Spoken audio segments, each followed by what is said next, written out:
In this video, I'll show you how to remove the radio of your Kia Soul. So the first step is to remove the bezel that is around the radio itself. It's quite a big one. Take a flat head screwdriver and we'll try to unclip first the top part of this dash panel. Okay, simply glide it between the dash and the panel itself. If you have a very thin flathead screwdriver, it will work better than mine. Okay, what we need to do is to clearly unclip the multiple clips holding this panel in place. So you'll have to put a bit of pressure, just be patient so you don't destroy anything.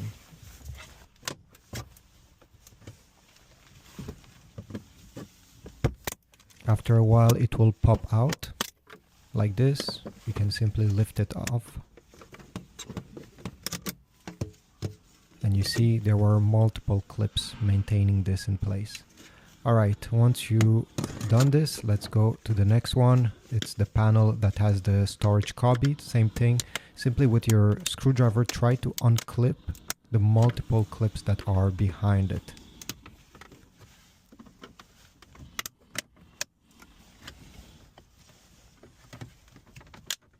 Once you've done it a bit, you can take your hands and try to pull it out. And it should unclip itself.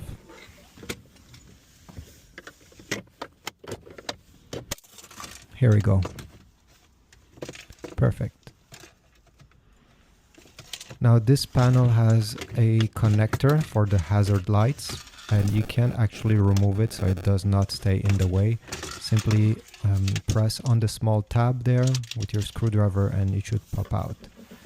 Okay, perfect. Now we have all the screws exposed for the radio. So take a Phillips head screwdriver and you see there's 4 on each side and there's also some on the bottom. So we'll have to remove them all. Over here I'm at the scrapyard. I'm not really careful if they fall off, but if you intend to replace your radio, be careful so they don't fall inside of the dash when you do this. So you see there's a few under as well. This is for the climate control, but we need to remove it as well.